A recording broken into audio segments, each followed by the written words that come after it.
Hello बच्चों, कैसे हैं आप? उम्मीद करती हूँ आप बढ़िया और एकदम मज़े में होंगे। तो चलिए बच्चों, आज हम पढ़ने वाले हैं अपठित गद्यांश यानी कि अनसीन पैसेज।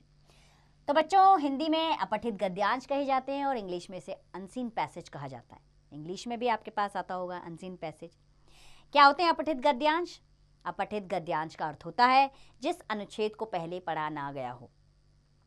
अपठित गद्यांश को ध्यान से पढ़ो, जिससे कि इसमें लिखी बातें, उनका अर्थ तथा भाव अच्छी तरह समझ में आ जाए।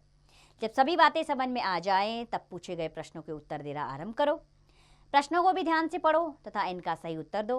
सभी प्रश्नों के उत्तर गद्यांश में ही होते हैं, अर्थात गद्यांश को आपने 2-3 बार अवश्य ध्यान से पढ़ना है और सारे प्रश्नों के उत्तर इसी के अंदर मिलेंगे आपको। तो चलिए कुछ गद्यांश पढ़ते हैं और उत्तर ढूंढने का प्रयास करते हैं। तो पहला गद्यांश, मूलराज। गद्यांश इस प्रकार है बच्चों कि कई वर्ष पहले की बात है। राजा भीमदेव का शासन गुजरात में था। उनका एक पुत्र था, उसका नाम था मूलराज। लड़का तेजस्वी और दयालु था। एक साल गुजरात में बरसात नहीं हुई, गांव में सूखा पड़ गया।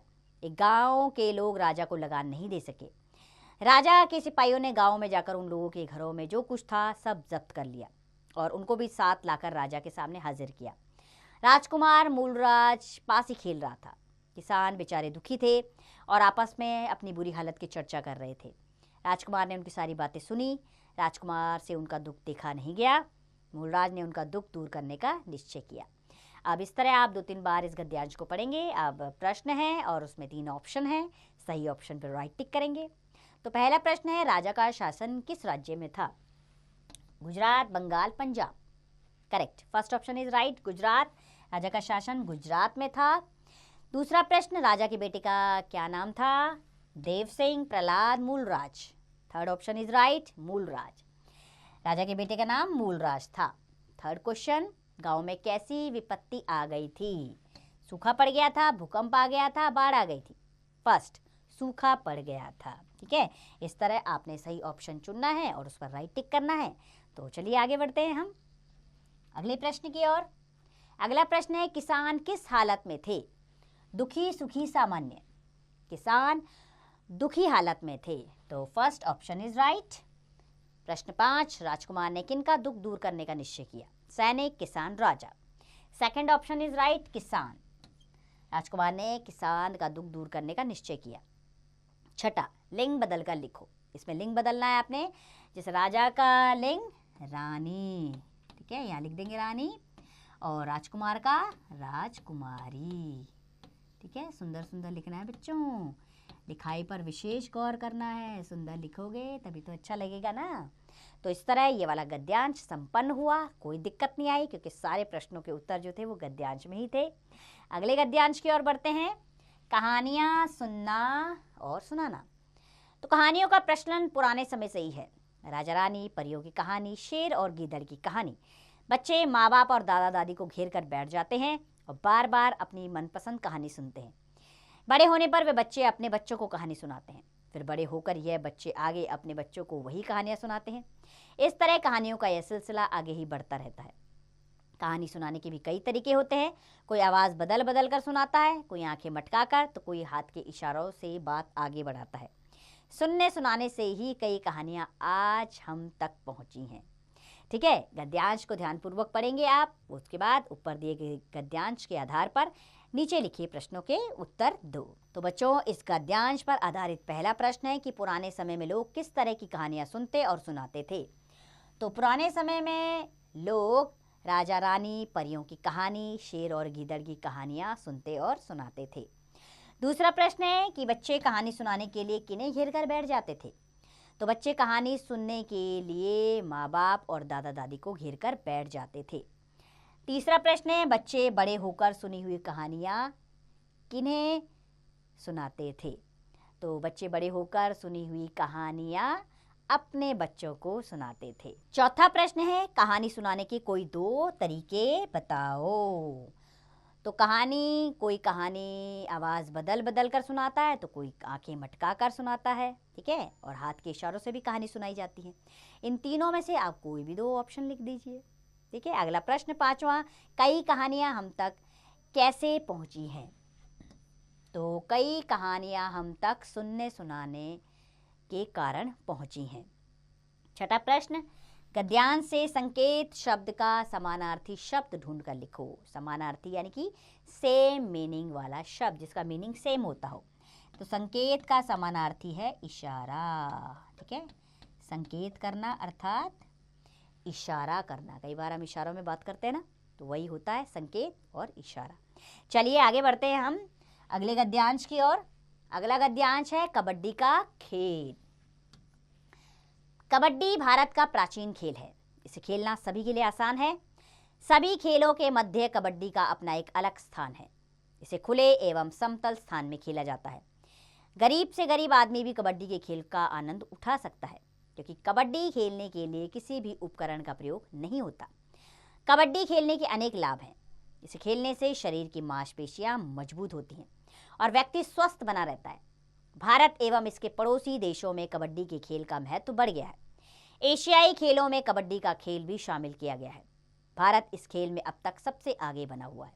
इस तरह इस गद्यांश को भी आप 2-3 बार पढ़ेंगे और ऊपर दिए गद्यांश के आधार पर नीचे लिखे प्रश्नों के उत्तर दो, यानी कि उत्तर देंगे। ठीक है, पहला प्रश्न आ रहा है, कबड्डी का खेल कैसे स्थान पर खेला जाता है? तो इसका उत्तर होगा, इसी गद्यांश में से है कि कबड्डी का खेल एक समतल स्थान पर खेला जाता है। ठीक है, तो कबड्डी का खेल एक समतल स्थान पर खेला जाता है, ये उत्तर आप लिखेंगे। दूसरा प्रश्न है बच्चों इस गद्यांश का कि गरीब से गरीब आदमी भी कबड्डी क्यों खेल सकता है? तो लिखेंगे यूं कि गरीब से गरीब आदमी भी कबड्डी का खेल इसलिए खेल सकता है क्योंकि इसके लिए किसी विशेष उपकरण की आवश्यकता नहीं होती। तीसरा प्रश्न, कबड्डी खेलने के क्या लाभ हैं? तो आप इसमें लिखेंगे कबड्डी खेलने से शरीर की मांसपेशियां मजबूत होती हैं और व्यक्ति स्वस्थ बना रहता है। अगला प्रश्न, कबड्डी के खेल का महत्व किन देशों में बढ़ गया है? तो इसका उत्तर यूं लिखेंगे आप गद्यांश में से कि कबड्डी के खेल का महत्व भारत एवं इसके पड़ोसी देशों में बढ़ गया है। ठीक है, अब आता है पांचवा और अंतिम प्रश्न कि कबड्डी के खेल में सबसे आगे कौन है? तो आप लिखेंगे कबड्डी के खेल में भारत सबसे आगे बना हुआ है। इस तरह आपका गद्यांश समाप्त होता है। तो इस तरह आपने गद्यांश कैसे लिखने हैं? ध्यानपूर्वक पढ़ना है, प्रश्नों को समझना है और उत्तर गद्यांश से ही ढूंढना है। कहीं और जाने की आवश्यकता नहीं, गद्यांश से ही ढूंढिए और बस मज़े से अपने प्रश्नों को ख़त्म करके पूरे नंबर ले लीजिए। अब हम पढ़ने वाले हैं संख्याएं यानी गिनतियाँ, नंबर नेम, यानी कि हिंदी में गिनतियाँ कैसे लिखी जाती हैं। ठीक है, कैसे कैसे बोला जाता है, उच्चारण पर विशेष गौर करना है। अगर आप सही से उच्चारण करेंगे तो लेखन कभी भी गलत नहीं होगा, लेकिन अगर आप उच्चारण गलत कर रहे हैं तो आपकी बहुत स्पेलिंग मिस्टेक होगी, त्रुटियां आएंगी जो आपके नंबर कटवा देंगी।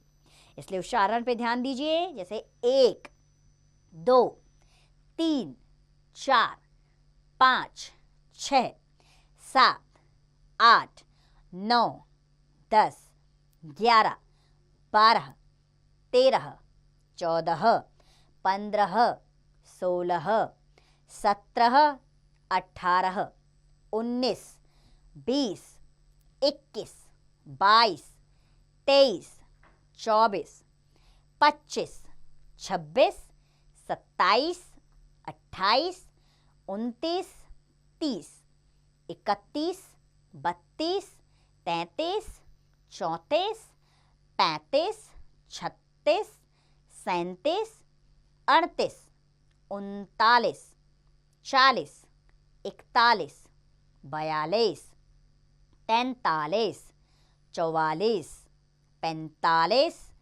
46 और 47। अब आपके इस अभ्यास में 47 तक गिनतियां हैं जो मैंने आपको समझाई। मैं बार बार आपको ये बात दोहरा रही हूँ कि उच्चारण पर विशेष गौर करना है। ठीक है, जहाँ औ का साउंड आ रहा है औ लिखेंगे, ओ का साउंड आ रहा है ओ लिखेंगे। ठीक है, जहाँ अंक की मात्रा का साउंड आ रहा है अंक की मात्रा ज़रूर लिखेंगे। अगर आप इन बातों पर विशेष गौर करेंगे तो कोई दिक्कत है ही नहीं। संख्याएं लिखने का अभ्यास कीजिए। घर में बैठे हैं तो आराम से बैठकर संख्याएं लिखिए। चलिए एक बार में 47 नहीं तो 1 से 10 तक लिखिए, फिर आगे 11 से 20 लिखिए। इस तरह 10-10-10-10 करके अपनी संख्याएं लिखिए और चेक कीजिए। मम्मी पापा से भी चेक करवाइए, है ना। कोई गड़बड़ होगी तो वो ठीक कर देंगे, उसके बाद आप उसे सुधार लीजिए। इससे क्या होगा आप आगे त्रुटि नहीं करेंगे। तो मुझे पूरी उम्मीद है ये अध्याय आपको पसंद आया होगा, है ना। इसमें आपने पठित गद्यांश पढ़े जो बहुत ही मज़ेदार होते हैं, इंटरेस्टिंग होते हैं। इससे आपकी तार्किक क्षमता का विकास होता है और आप में सोचने समझने की शक्ति बढ़ती है। और दूसरा, आपने गिनतियाँ पढ़ी जो और भी इंटरेस्टिंग है ना। हिंदी में गिनतियाँ आना बहुत आवश्यक है। अक्सर बच्चे इंग्लिश में तो बोल लेते हैं पर हिंदी में नहीं बोलते, क्यों? अभ्यास नहीं करते। तो अभ्यास पर विशेष गौर देना है बच्चों। तो अभ्यास में देर किस बात की, अभी से करिए। तो इसका अभ्यास कार्य आप अब स्वयं कीजिए।